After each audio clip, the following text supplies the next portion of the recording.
Good evening, everyone. My name is Amelia Amaro, and I'm the Executive Director of the Lincoln Chamber of Commerce. On behalf of the Grimsby, Lincoln, and West Lincoln Chambers of Commerce, thank you all very much for joining us this evening. Our federally elected officials shape policies that impact not only Canada and the world, but directly influence the economic prosperity of West Niagara. As your local chambers of commerce, we believe it's our role to help citizens make informed choices about who will represent our businesses, families, and communities. We're committed to being the voice of our members at every level of government.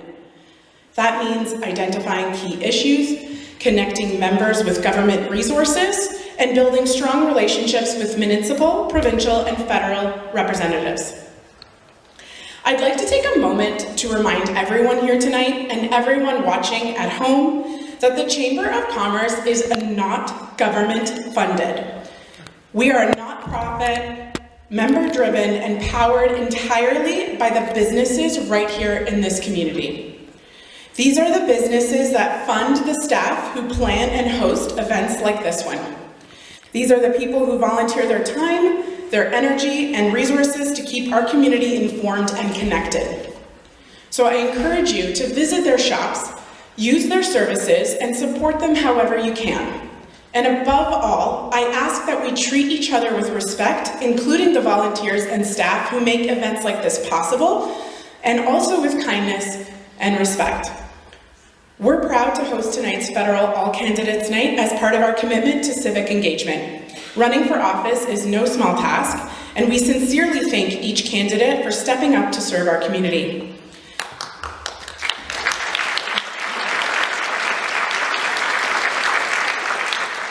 We're also excited to share that tonight's All Candidates event is being live streamed on the Next Generation YouTube channel. Please join me in thanking Vision Lux, who is providing this service once again free of charge. If you know someone who couldn't be here but wanted to watch, please head over to either Grimsby's, Lincoln's, or West Lincoln's Instagram to get the live stream link to send to them. We've got a lot to cover this evening. I want to make sure that we stay on schedule, so I'd like to introduce our moderator, Samuel Millet. Samuel is the visionary co-founder of the Future Voters Summit, a first-ever initiative born from the belief that Canada's future, particularly Gen Z, must be built on solutions, critical thinking, and a deep understanding of policy. In addition to that, Samuel is the host of the television show My Generation. He engages in deep, thought-provoking conversations with policy experts, politicians, industry leaders, and other influential figures. So without further ado, let's begin.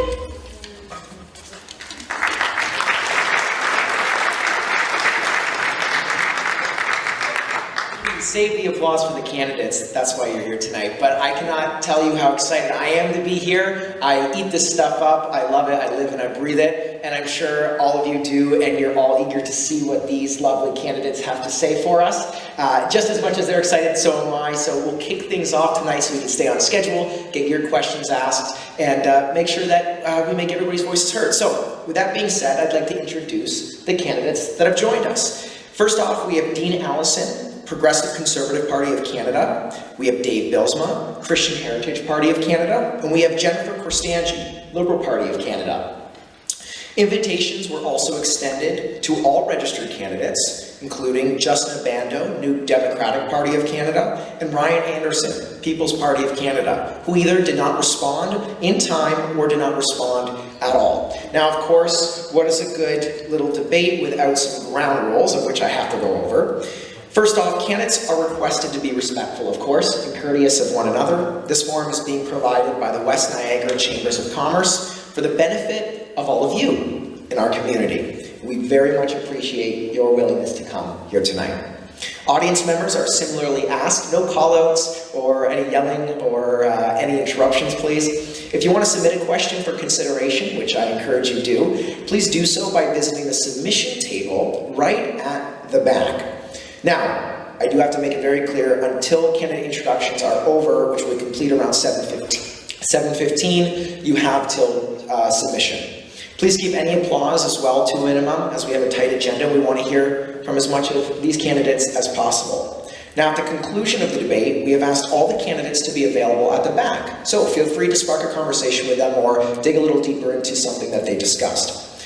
Answers will be timed, make things very clear. When you have 10 seconds remaining, you will get a warning with an overhead light turning yellow. It's practically impossible to miss. There you go. When your time has expired, the light above will turn red. Gentlemen, can we get the light right there? You go. Yeah, it will scream at you, so just, keep an eye. I will be happily interrupting you if you do keep going after the red, so I'm not the rude one here, just, stick to the red. We'll be rotating through which candidate's answers first to ensure fairness tonight, alphabetically in reverse from left to right. Tonight we have wild cards in effect, which is something new.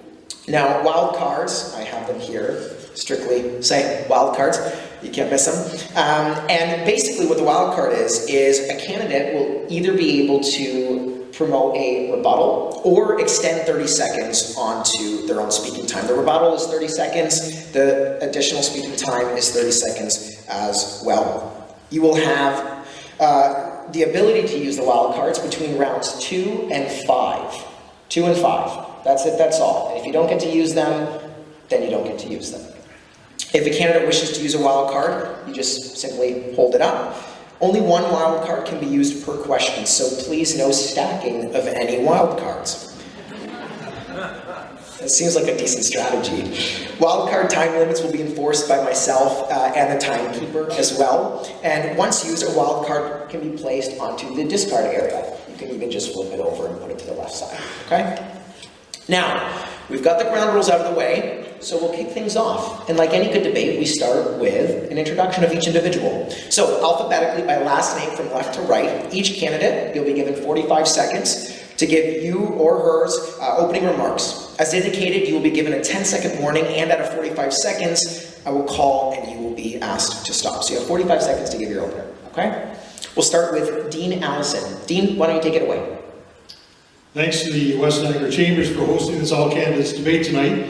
To everyone in the room, let me begin by saying what I'm hearing, and that is, this election is the most important election in the life of our country. I want to ask you two questions. Are you better off now than you were 10 years ago? And are our communities safer than they were 10 years ago? We have just come through the worst 10 years in our history thanks to the Liberal government and its leadership. And while Mr. Trudeau is no longer its leader, the new leader was Mr. Trudeau's trusted advisor, and he has the same inept team around him. What we as Canadians need is change. And what the Conservatives are offering is not only to put Canada first, but to do so while making the lives of all Canadians better. Perfect. Thank you, Dean. And Dave, I'm going to throw it over to you. Dave, go ahead. 32 years ago, as a single young man fresh out of Mac, I was discouraged by the moral, social, and cultural decline in Canada.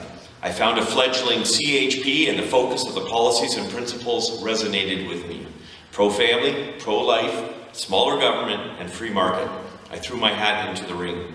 Today, Sylvia and I operate a small manufacturing business, have 9 children, 9 grandchildren, and this is my 9th time running for what I believe is still the most relevant party in Canada today.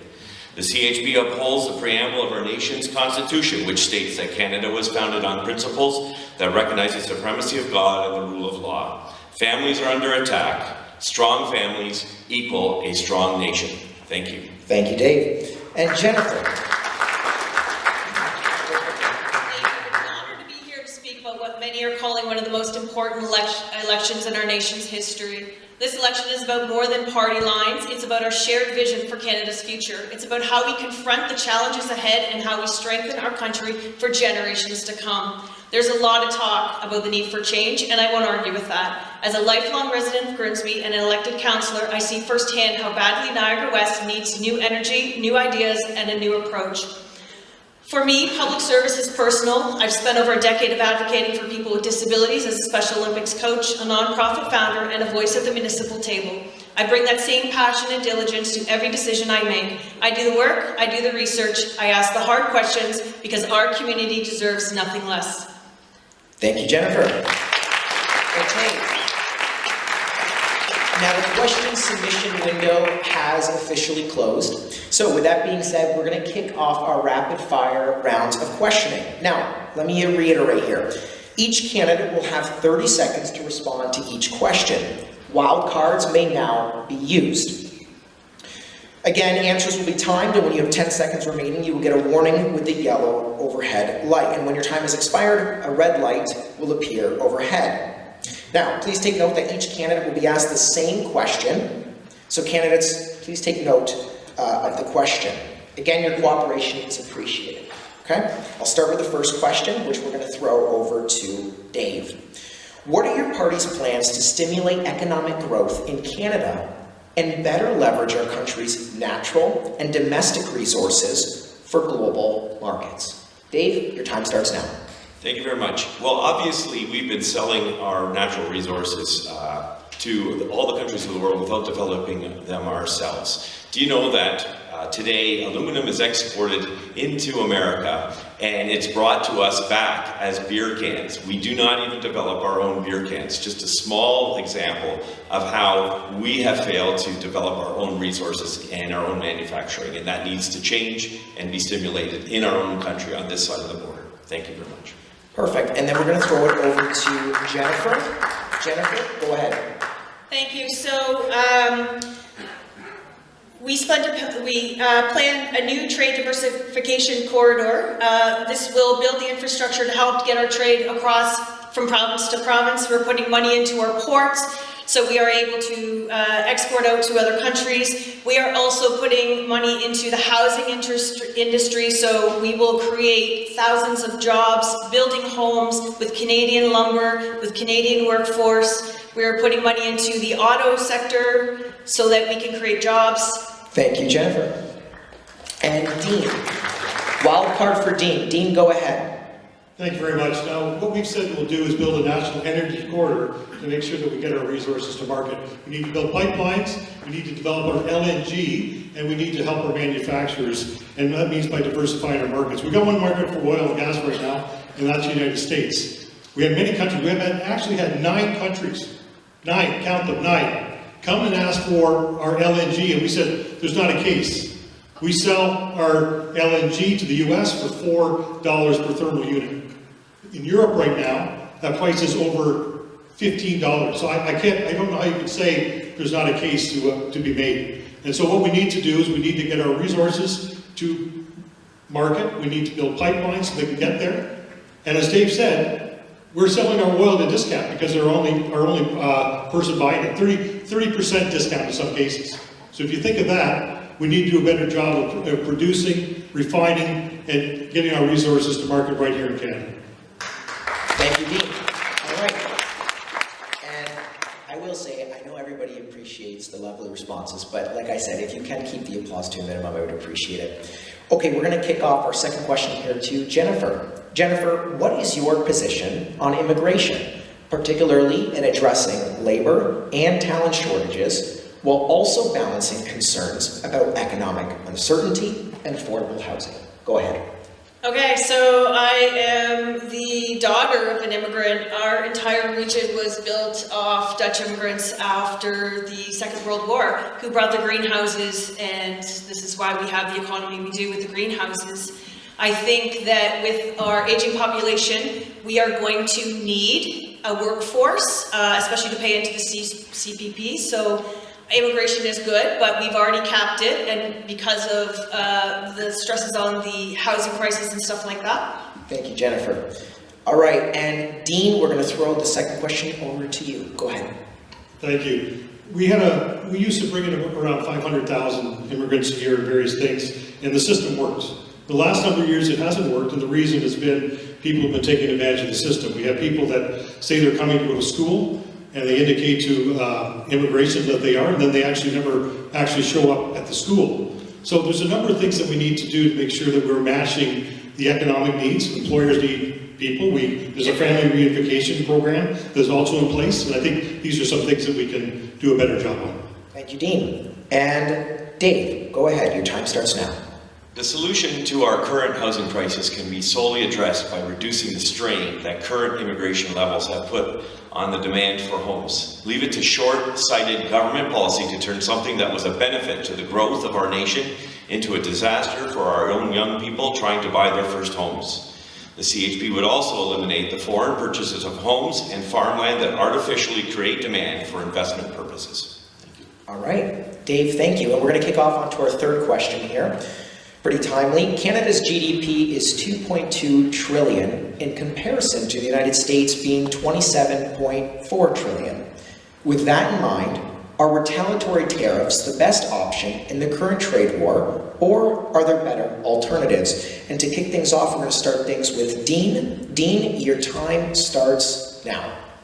What we need to do is we need to do a better job diversifying our economy. We've done a poor job over the last 10 years. We've had billions of dollars leave our country for other investments. And so we need to do a much better job of securing our own country. One of the things we could look at definitely, and in addition to developing our resources, is also deal with the interprovincial trade barriers. And I think that if we could look at some of these issues, we could first strengthen Canada so we would be in a stronger position to deal with any other country. All right, and Dave. Go ahead, Dave. I think it's very evident that we could not win a trade war with the United States. That's very evident from the numbers that you provided. So again, it comes back to developing our own manufacturing, developing our own resources on this side of the border, and putting them to market around the world. We have the technology, we have the expertise, but it's lying dormant, and it needs to be invigorated and brought to bear to make Canada competitive in the world again. Thank you, Dave. And Jennifer, your time starts now. Thank you. The retaliatory tariffs are going to be used to fund the manufacturing in Canada. So I think having retaliatory tariffs are important to ease the taxpayer. The money has to come from somewhere. And I think in the case of the auto industry, we're going to use those tariffs and put the $2 billion into the auto industry, make our own parts here in Canada, so we will have less need to trade with the United States. And if we do that in every industry, we will become more self-sufficient and independent.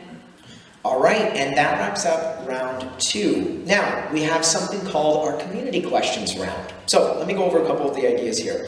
In this round, the community questions section, candidates will be asked questions pre-submitted in Chamber's online question portal from the public and the community.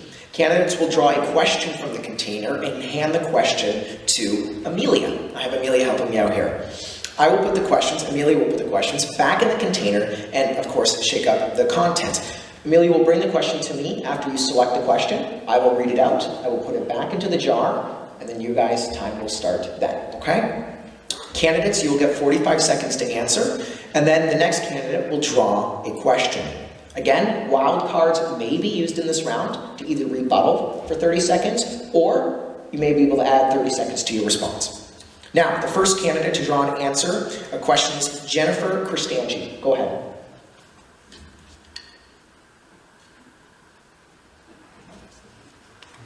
Got to keep it true and honorable. They can pull their own questions. All right. So, Jennifer, what would your government do to avoid corruption, wasteful spending, and tax avoidance? Your time starts now. I think transparency is key. A lot of the time, we, as the public, want transparency and communication for our government. So I'd work on improving transparency, access to information, and education to the public. Thank you. And we're going to throw it over to Dean. So let's see. There we go. I think the first. Oh, Dean here, 1 second. Amelia's coming over.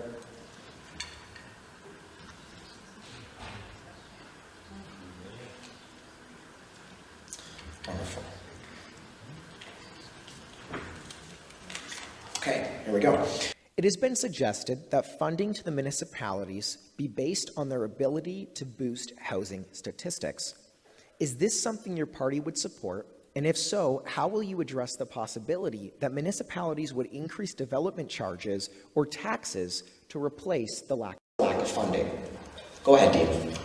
Yes, I agree with the thought process that those that are able to build the houses should get more money, and those that aren't participating in that will probably lose some of the money. There's always a baseline funding there. We're not talking about that. There was also infrastructure dollars in place.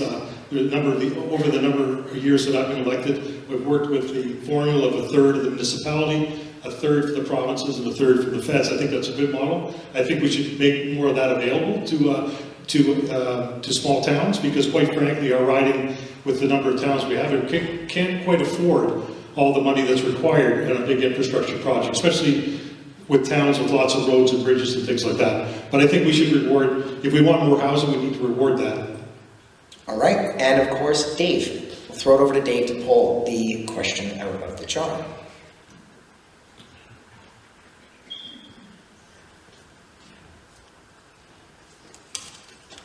Okay, Dave, housing is a top concern for Canadians. If elected, what specific actions will your party take to increase housing supply and address the current crisis? Your time starts now. Again, we recognize that the number one pressure on housing supply is the immigration. Obviously, we would also encourage growth in the trades, having our young people to get a tangible trade.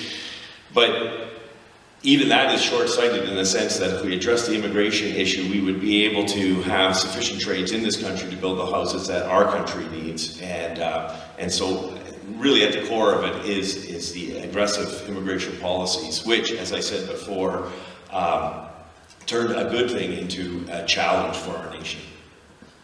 All right, Dave and Jennifer, we're going to let you pull the next question out of the jar here.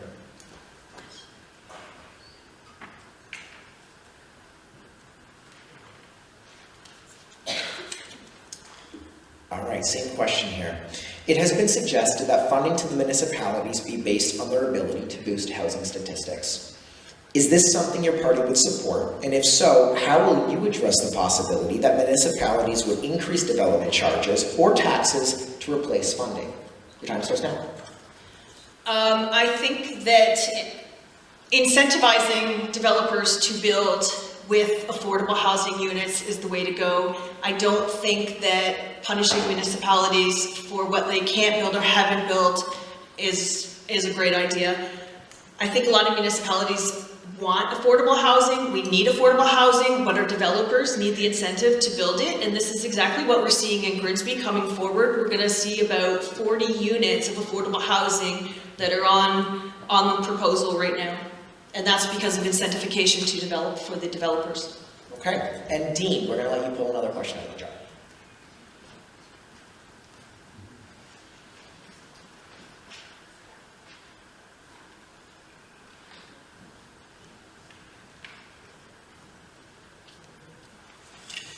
All right.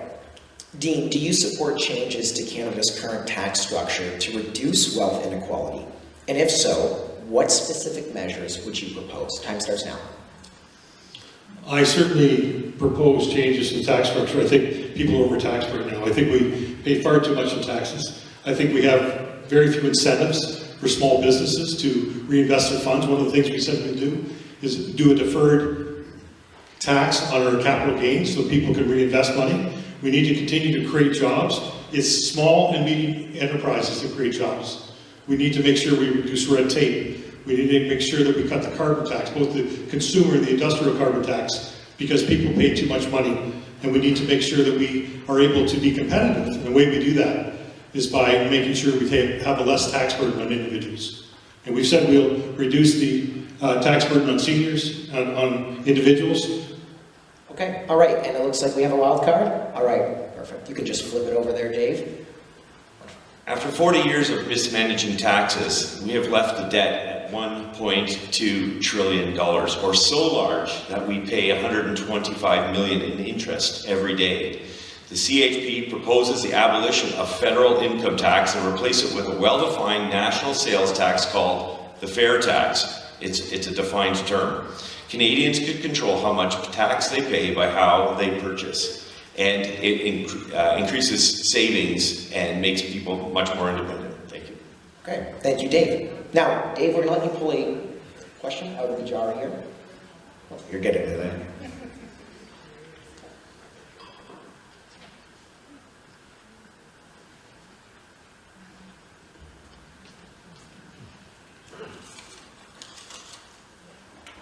Okay, same question here. Dave, it has been suggested that funding to municipalities be based on their ability to boost housing statistics. Is this something your party would support? And if so, how will you address the possibility that municipalities would increase development charges or taxes to replace the lack of funding? At the end of the day, affordability is the paramount paradigm. So if a house is affordable, then it gets bought or sold. Anything that a government does to add money to that is just putting fuel on an already expensive price, because developers will get what they can sell their houses for, and so they just pocket that money, unfortunately. So I think the system is challenging any new monies by the government. Doesn't help the cause. Development charges are there to protect the municipality from aggressive development, and should remain in place as they are. I was a municipal councillor, and it is very vital for the local municipalities to have that kind of control in the development of their own municipalities. Thank you, Dave. All right, and we're going to jump over to Jennifer here. We have one last round of these types of questions here.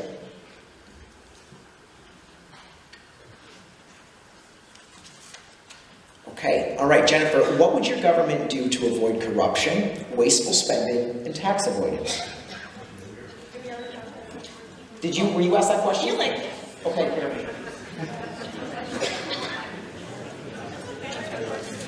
I mean, you can answer it again if you'd like.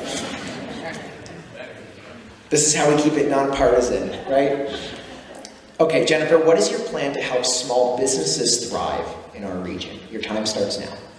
thank you. I think one of the biggest things with small businesses is advertising small businesses and letting the rest of the area and our surrounding areas know that they exist. I think we can sell an experience as municipalities on the different businesses we have, what they offer, and how you can come, spend a day, and shop at multiple businesses. I think specialty stores, which we are very lucky to have in our municipalities, are a big draw and destinations. So I think everything we can do to market them and help assist in their workforce and any funding that we can do, I think will definitely help. Thank you, Jennifer. All right, we're going to walk over to you, Dean. We're going to let you pull your question out of the jar.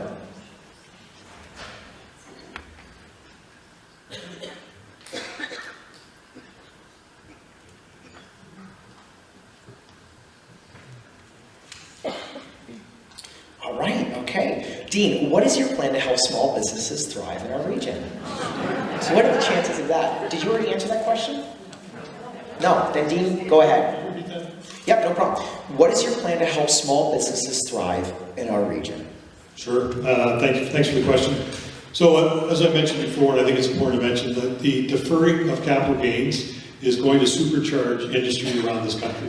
It is game-changing in terms of what it's able to do for small businesses to be able to reinvest their money. You think of a time when people are dealing with small businesses and trying to reinvest their gains. What ends up happening is it gets taxed away, and then they're left with less money to make that happen. We also need to look at red tape. Red tape is something that constantly actually shows up over and over again, and we've got to find a way to reduce red tape by reducing, and we've committed to reducing regulations. When people want to add more, we're going to reduce too, to make sure we can get the ease of doing business in a bigger way.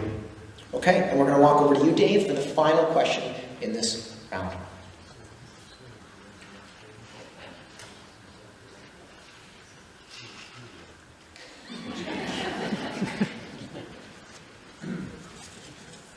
Can never have too much good luck. All right, here's a new one.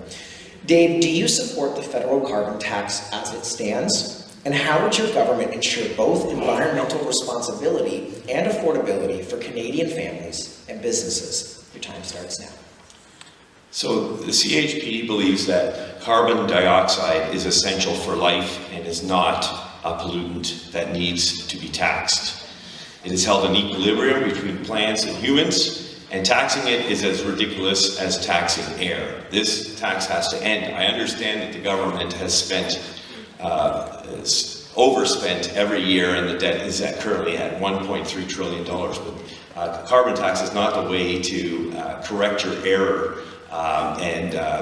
All we're doing is penalizing the growth and making us uncompetitive in the world. I'd also like to say the CBC has become a $1.4 billion propaganda machine for the governments. Its bias is demonstrable, and its benefit to Canadian culture has long expired. Dave, thank you. Okay, we're going to jump into round 4 here. Now, just a reminder, you are not allowed to use your wild cards after round 5. We are nearing that as well. Okay, so in this round, the candidate to candidate round, each candidate has the opportunity to ask one other candidate one question, please. Please identify which candidate you are directing your question towards, and then you will have 30 seconds to pose your question. Please ensure that you ask your question within the 30 seconds, or whatever has been said is what they will answer.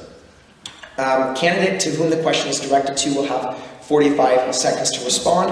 Again, wildcards may be used in this round to either rebuttal for 30 seconds or by your current self speaking 30 seconds as well.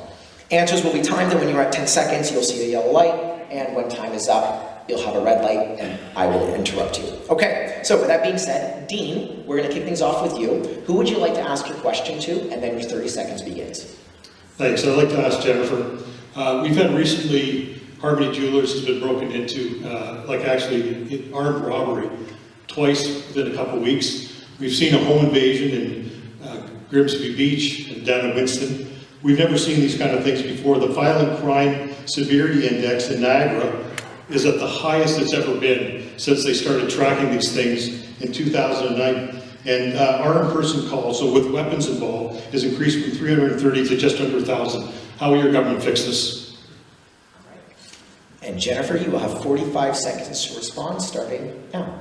Thank you. So in the Liberal platform on crime, which I suggest everybody look up because it's very extensive, one of the things we're going to do is toughen the criminal code to make bail laws stricter for violent home invasions, car theft, and human trafficking specifically.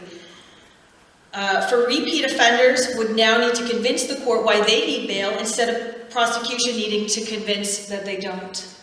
We're taking multiple measures at the borders, hiring thousands of new border agents and K-9 and other border security measures to stop the inflow of guns from coming up from the United States. Also on the ports, we are investing into more security measures to stop the inflow of weapons coming in, and we also have the gun registry. Thank you, Jennifer. And Dean does have a wild card that he's used.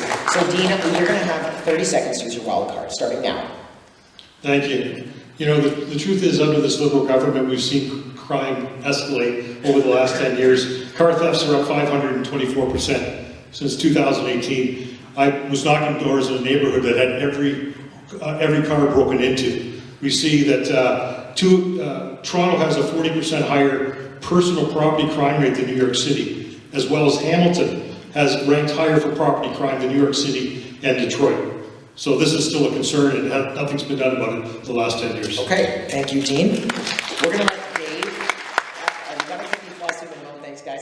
We're going to let Dave pinpoint who you'd like to ask the question to, and then you're going to have 30 seconds to ask the question, okay?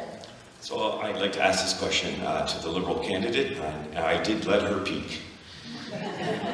Respecting your candidacy and without prejudice, the current Liberal Party has introduced legislation, namely Bill C-4, which will revoke the historical charitable status of churches and religious institutions.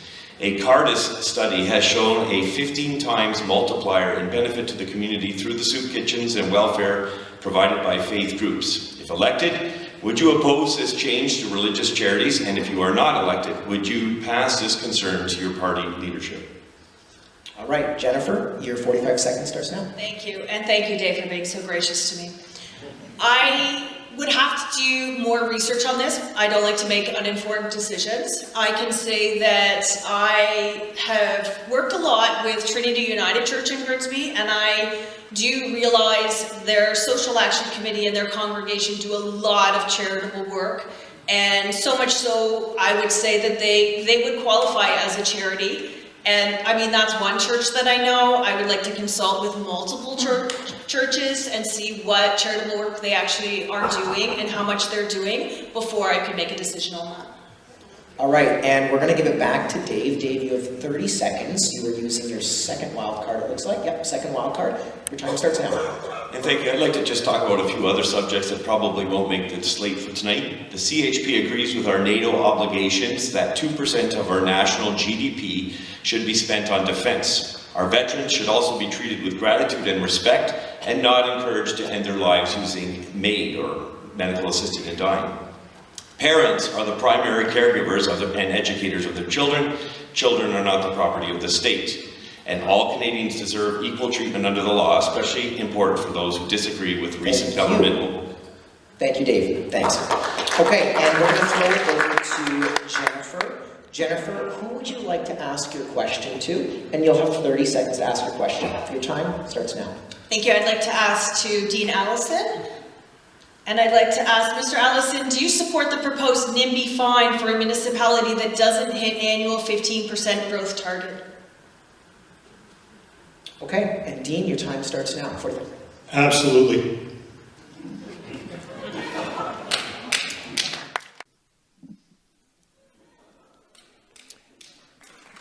Dean, is that it? All right.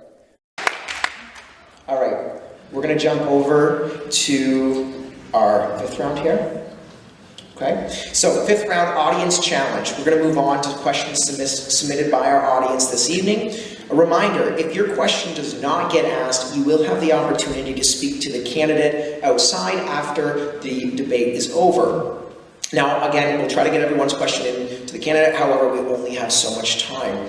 Now, I have here a container with me. Oh, perfect, there we go, thank you. I'll choose them. Wonderful. And I will read the question aloud. Now, candidates, you will have 45 seconds to respond to these questions. Each candidate, you'll have the opportunity to answer the same question. So I'll pull out a question, and then we'll go in order, okay? All right. Now, again, this is the last round that wildcards can be used. Okay? All right, wonderful. Again, you're going to be timed. You have 10 seconds. You see a yellow light, and when it's over, you'll see a red light, and I'll interrupt you. Okay, first off, we're going to have Dave kick things off. I'm going to draw from the jar and see what question we pull here. Okay. Dave, what is your party's stance on Canada's current tax system, and do you believe any reforms are needed to make it more equitable? Dave, your time starts now.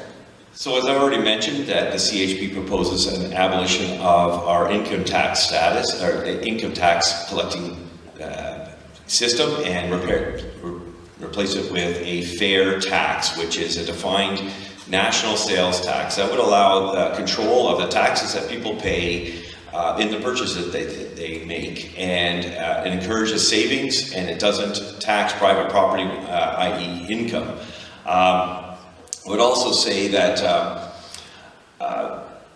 I'll leave it at that, thank you. All right, thank you, Dave. Jennifer, we're going to throw the same question to you. I'll reread it for you, no problem. What is your party's stance on Canada's current tax system? And do you believe any reforms are needed to make it more equitable? Your time starts now.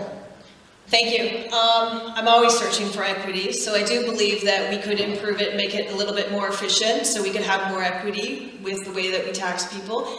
I think that any way we can save people money, such as saving the cost to get into museums and parks and rail for young children, will also offset costs and affordable living for Canadians. Okay, Jennifer and Dean, I'm going to reread the question for you. What is your party's stance on Canada's current tax system? And do you believe any reforms are needed to make it more equitable? Thanks for the question. I believe that we need to eliminate the industrial and the consumer carbon tax because people are struggling. We've seen over 2 million people across Canada visit food banks last month. We've seen people choosing between heating and eating. We've never seen so many encampments in our lives, and this has all been under this Liberal government. So part of the problem is that people are just taxed way too much. And then if we look at the people that create jobs, which is the small and medium-sized businesses, we see how difficult it is for them because of regulation, red tape, but also because of excessive tax burden. And we need to do something for them so the job creators can help create more jobs. Thank you, Dean. All right, and we're on to the second question here. We're going to start off with Jennifer. Jennifer, do you agree that all Canadians should be provided with suicide prevention, regardless of age, disability, or mental health? Your time starts now. Just to clarify, to be provided with suicide prevention? Yes, suicide prevention. Yes, I do. Okay. Simple. All right, we're going to jump over to Dean. Dean, go ahead. Thanks. Yeah, I think that that's an important avenue of health that we need to look at in terms of mental health. And one of the other stats that I didn't get a chance to mention, just coming from Niagara here, is the mental health crisis that in terms of calls made from the NRP, there's over 2,500 calls in 2017, but in 2024 there's over 12,500.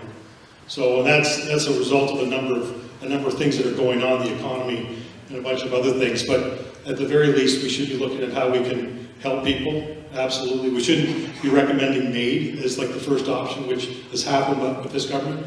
But we definitely need to look at ways that we can look at prevention. Okay.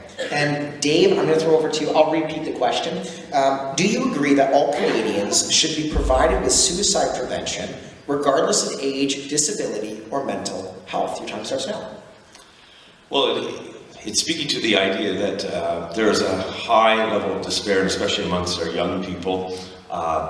We would definitely be in favor of promoting better access and availability to mental health care, but also the availability for proper palliative and pain care, and end the practice of euthanasia, known as medical assistance in dying, or MAID. It is no irony that the criminal code was amended under homicide to allow for MAID, and I think that's a great tragedy, and it's eroding the sanctity of life in our nation. All right, Dave, thank you. And we're going to jump over to our third question here. Dean, I'm going to throw it over to you. What commitments has your party made to advance diversity, equity, and inclusion in Canada? And as a potential member of Parliament, what specific policies or initiatives would you advocate for? Go ahead, Dean, 45 seconds. Thank you for the question. There's a number of things that we can look at as we are dealing with DEI. And certainly I think what we need to look at is making sure everyone has a fair chance when they have a chance to apply for work or whatever it is that they're doing. But everyone should be treated equally when it looks to coming to apply for a job or for looking for positions in companies. Okay, thank you, Dean. And Dave, I will go back and repeat the question here. What commitments has your party made to advance diversity, equity, and inclusion in Canada? And as a potential member of Parliament, what specific policies or initiatives would you advocate for? 45 seconds. The CHP absolutely believes that every life, human life, has value and should be treated with respect. However, we will also acknowledge, and is starting to be discovered around the world, that the aggressive DEI policies are akin to a type of communism or Marxism, and they've been abused and misused in such a way to foster a type of unfairness, and it has been more often challenging for young people, and has created a higher level of despair and suicidal idealism. Thank you, Dave. Okay, I'm going to throw it over to Jennifer. Jennifer, what commitments has your party made to advance diversity, equity, and inclusion in Canada? And as a potential member of Parliament, what specific policies or initiatives would you advocate for? 45 seconds. Thank you. So I would say DEIA, diversity, equity, inclusion, and accessibility. Everybody knows me as an advocate for marginalized groups. I would bring every voice to the table, but I walk the walk. So like I said, I volunteer with Special Olympics, I advocate, I volunteer tutor with adults with developmental disabilities. I would consult with groups that need a voice. I would bring that voice to the table, and I would bring results to those groups. Okay, thank you, Jennifer. I'm going to go over to our next question here. Dave, we're going to kick things off with you. Dave, housing is a top concern for Canadians. If elected, what specific actions will your party take to increase housing supply and address the current crisis? Time starts now. So we've talked quite at length about that, so I'm going to talk about a couple of different things, and I hope you'll just bear with me.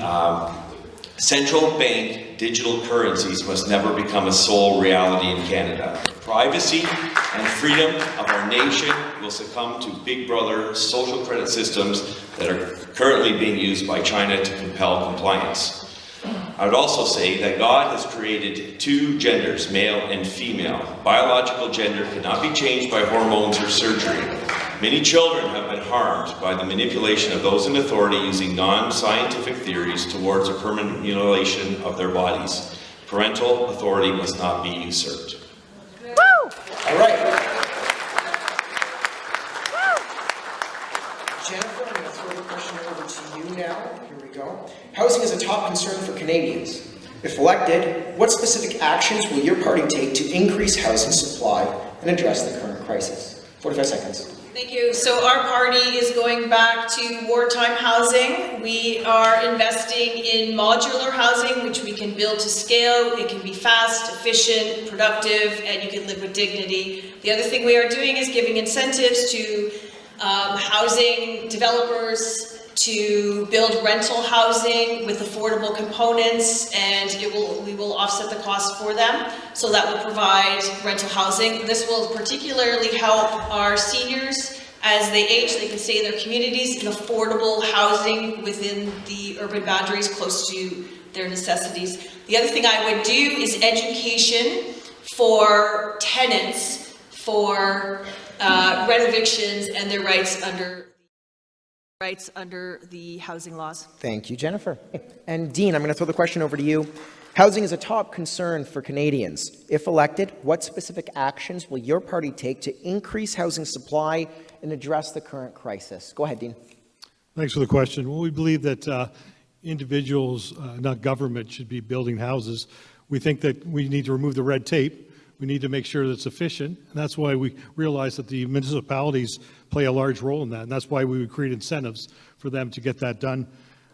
We also think that individuals, if we give them a break on their HST, maybe we could up to $100,000 on a new home. That would make a difference. That could create an incentive. There's like 6,000 government properties we would look at trying to sell off to do that. And then the last thing is to try and help make this happen.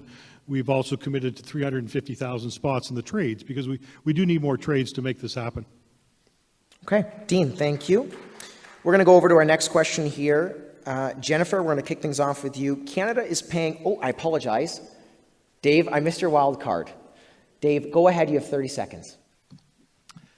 Canada's healthcare system has deteriorated significantly during the trying years of COVID mismanagement and unscientific mandates. Many Canadians do not even have a family doctor, and waiting lists for surgeries are too long.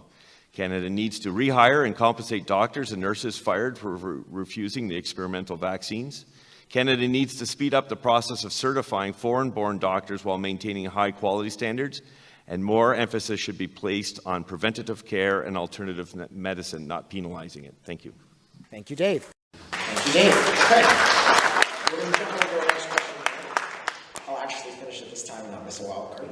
Jennifer, we're going to kick things off with you. Canada is paying millions in interest every day because of our massive deficit. With so many new projects being promised, how does your party plan to fund them and at the same time reduce the national debt? 45 seconds. Thank you. So one of the things I touched on earlier is the counter tariffs. The counter tariffs will help fund some of the projects that we are working on. The other thing we are doing is if we put money into the economy and into jobs, we will see the return on that, and that will help. Okay.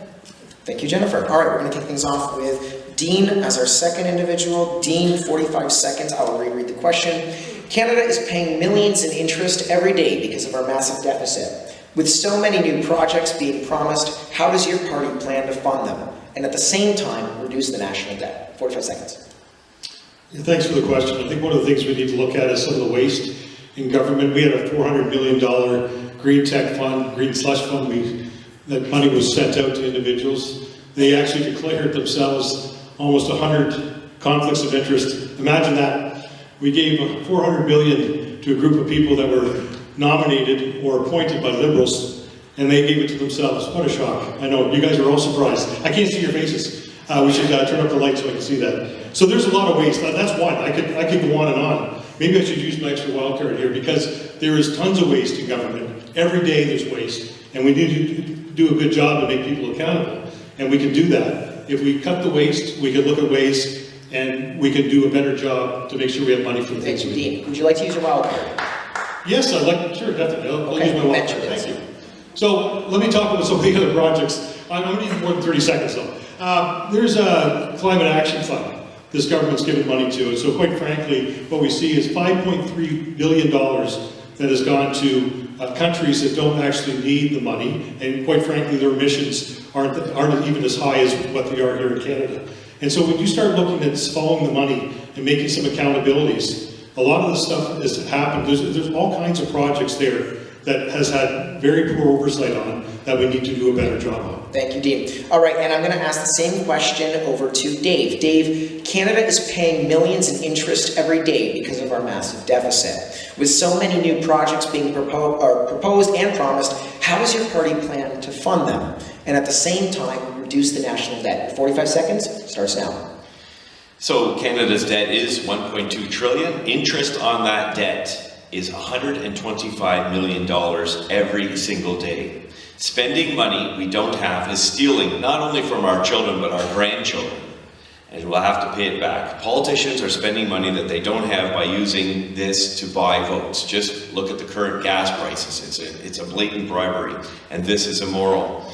The CHP would pay down the debt and introduce mandatory balanced budgets. There will be no longer deficit spending. It will be outlawed. Every government will be accountable to the people every year, and this has to end.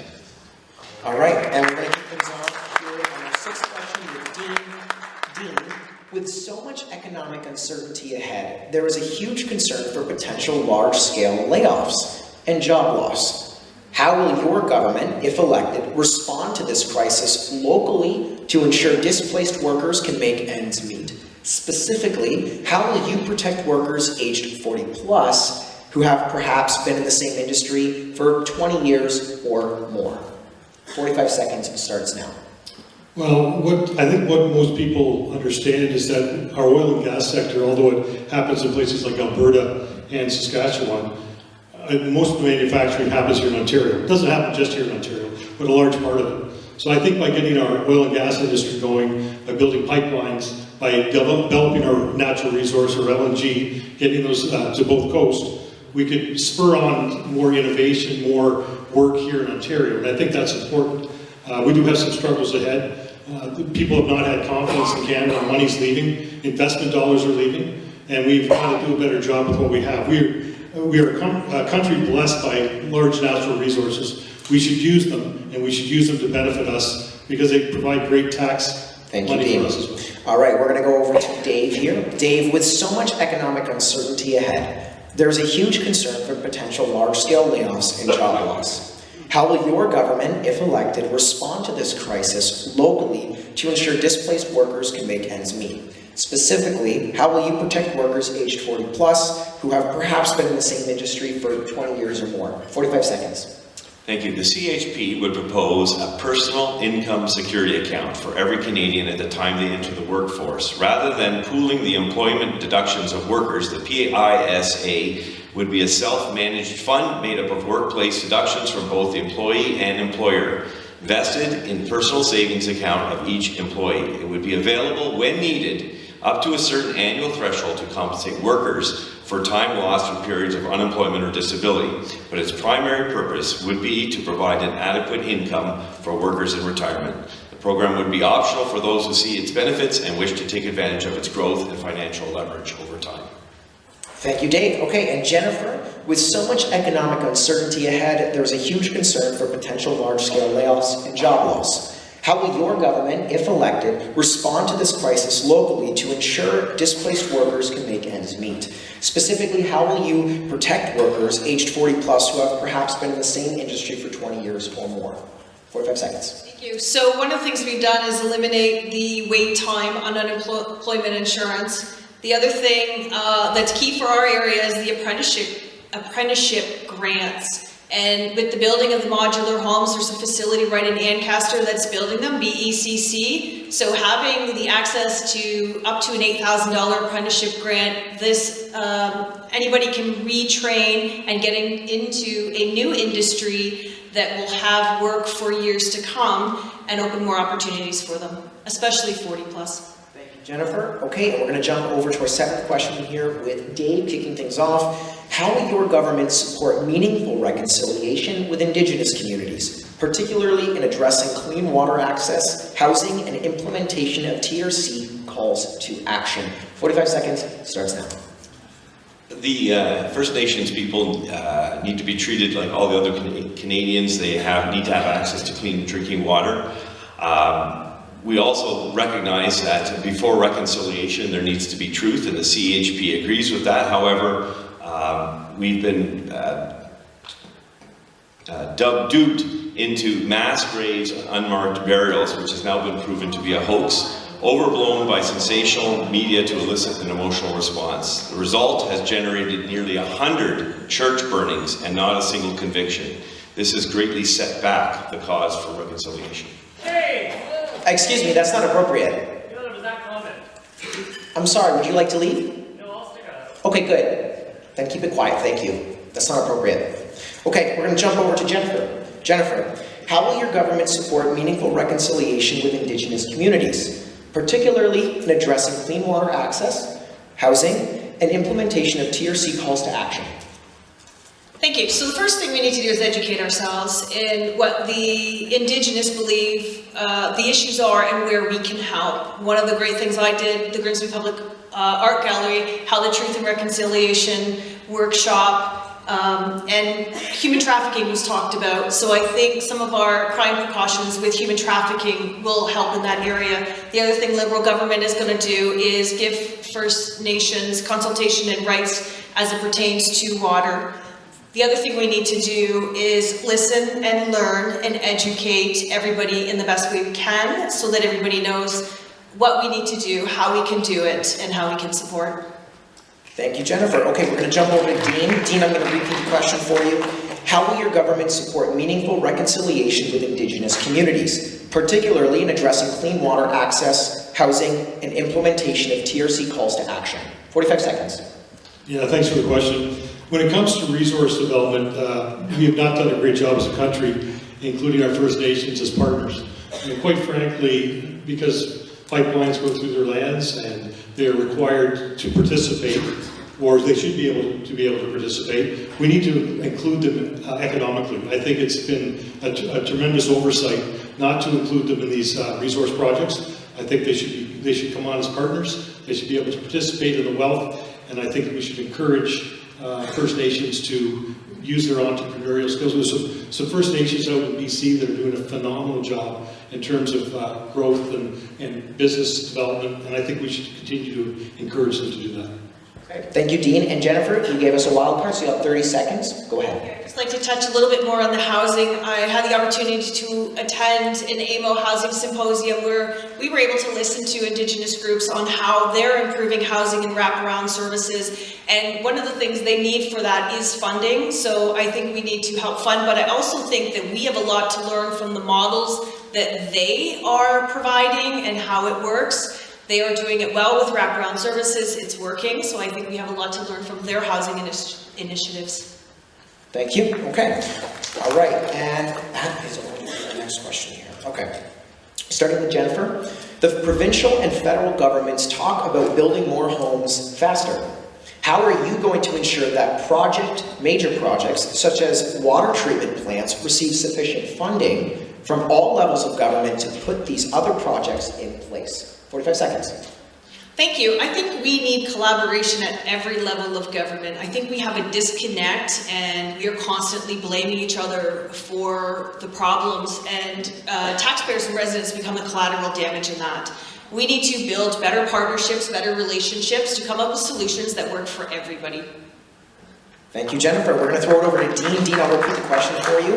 The provincial and federal governments talk about building more homes faster. How are you going to ensure that major projects, such as water treatment plants, receive sufficient funding from all levels of government to put these projects in place? 45 seconds. Yeah, we have a model that has been used by all governments, Liberal and Conservative, the last number of years, which is a cost sharing of a third. I'd like to see more of that money available, and it's done a number of projects over time. I mean, there's been money that's gone into Grimsby and Pelham and a number of different places. If we're going to see the kind of housing that we need to have over the next coming years, we're going to need to invest in infrastructure. That's going to be one of the things. And if we don't want development charges to be high, then we're going to need to look at the federal government to help with infrastructure. And I think a cost-sharing basis, the municipality comes and says, this is what we need, and then the province and the Fed should jump in to help with that infrastructure so those homes can get done. Thank you, Dean. Okay, and jumping over to Dave. Dave, to finish this question off, the provincial and federal governments talk about building more homes faster. How are you going to ensure that major projects, such as wastewater treatment plants, receive sufficient funding from all levels of government to put these projects in place? Go ahead. And thank you. The system is already in place. It's called development charges, and so it's sometimes very simple to just say, hey, let's waive development charges, but that is the system. It uses growth to fund growth. And it's also very local. So we're not taking a national tax and putting it in those areas that are developing, but it's locally driven and locally beneficial. And so the system exists, it's development charges, and that's why it's important that that stays in place. Thank you, Dave. Okay, we're going to jump over to Dean for our final question before our final statements. Just about wrapped up the night here. Dean, over to you. What is your stance on recent federal gun control legislation? And how would you ensure public safety while respecting the rights of lawful gun owners? 45 seconds begins now. Well, I think that we should do a better job of dealing with illegal guns that are coming across the border. We think, look at most of the crimes done with guns involve illegal guns, almost 85%. Legal gun owners are required to have training. They're required to register their guns. I always find it funny that the government thinks that criminals are going to register their guns. I've yet to find a criminal that's registered their guns. So I believe that we have safety in place. The courses are rigorous. You are required to register. These are great systems, and as a result of that, I think that gun owners are some of the safest people that understand how to handle, they understand how to use them, and we should never unfairly target lawful gun owners. Thank you, Dean. Okay, we're going to jump over to Dave. Dave, I'm going to let you answer this question here. What is your stance on recent federal gun control legislation, and how would you ensure public safety while respecting the rights of lawful gun owners? So, speaking as one of those lawful gun owners, the CHP supports the right of peaceful, law-abiding citizens to own and use firearms for hunting, sport shooting, and self-defense. Violent crime is the problem, and efforts to curtail violence and loss of life should be directed at perpetrators and not at law-abiding gun owners. Thank you. Thank you, Dave. And we're going to let the question finish off here with Jennifer. Jennifer, what is your stance on recent federal gun control legislation? And how would you ensure public safety while respecting the rights of lawful gun owners? Thank you. So one of the things we do is we have a system in place. In our municipality, we have a system in place where farmers can protect their farmland and their crops and stuff like that. I have no problem with a registry with people having a license, responsible people having a license. What I do have a problem with is assault rifles and high velocity guns that people use in crime. So I support the gun registry, I support the gun ban. I think it's important to have in place, and I think it's important to have measures in place at our borders to stop the influx of illegal weapons as well. Thank you, Jennifer. And why don't we give one round of applause to everybody, just as a thank you. One thing I do have to do, because this is something that's underrated, we need to give it enough thanks. Thank you to Soar with Sarah and Train to Empower for providing the childcare this evening. For all of you parents, that's lovely. All right, okay, now we're on to our final statements here. So each of you will have 1 minute to give your final statements, your closing remarks. Now, if a candidate does have any unused wild cards, they may not be used in this round, as previously stated. You'll be provided the 10-second warning, and at 1 minute, I will call time and you will be asked to stop. Please keep it a sharp 60 seconds for everybody here. Jennifer, I'm going to kick things off with you. Closing statements, you have 60 seconds. Go ahead. Thank you. Today you've heard for what I stand for: honest leadership, community-first values, and a track record of getting things done. I'm not a career politician. I'm your neighbor, your advocate, and someone who shows up. Whether it's coaching para-athletics, founding a nonprofit, or serving on council, I believe politics should be about people, not partisanship. No matter how you voted in the past, Liberal, Conservative, NDP, Green, I'm asking you to vote for leadership that listens, cares, and delivers. Our riding deserves a representative who's focused on moving forward with real solutions. Canadians deserve leadership grounded in integrity and real-world experience. That's exactly what Mark Carney offers. On election day, vote Jennifer Corstanchi. Let's bring new energy, honest leadership, and meaningful change to Niagara West together. All right. Jennifer, thank you. And Dean, I'll give you your 60 seconds starting now. I want to thank the West Niagara Chambers for hosting the debate tonight. You have a choice to make on April 28th. Will you continue to support a decade of failed Liberal policies that have led to many people choosing between eating and eating, rising crime right here in our own communities, the doubling of rent, the doubling of mortgages, the 2 million Canadians visiting food banks every month, or will you vote for a party that will bring down the cost of living and lower taxes for all Canadians? We will do this by permanently removing the consumer industrial carbon tax, by cutting personal income tax by 15%, and raising the basic exemption for seniors to $34,000.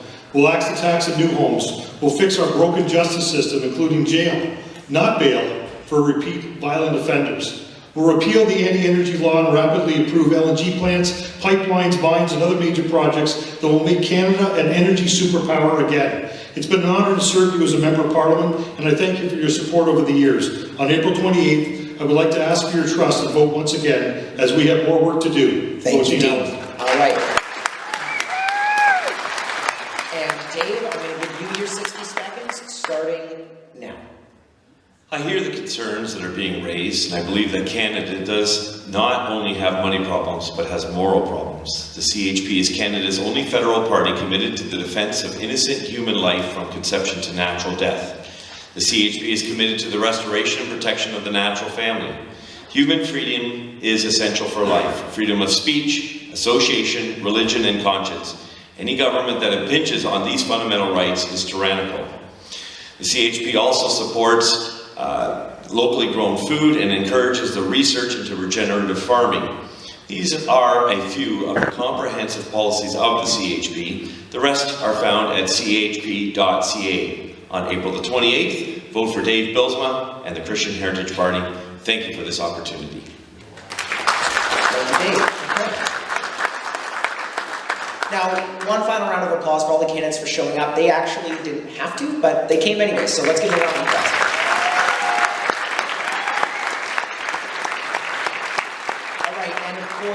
Dave said it, Election Day is just 2 weeks from today on Monday, April 28th. Advance polls are open for 4 days starting this Friday, April 18th until Monday, April 21st. And a reminder, you are invited to remain and speak to the candidates directly outside in the hallway. However, we are requesting that everyone exit the building by 9 p.m. On behalf of the Lincoln, Grimsby, and West Lincoln Chambers of Commerce and myself, thank you for joining us this evening and have a lovely night. Enjoy.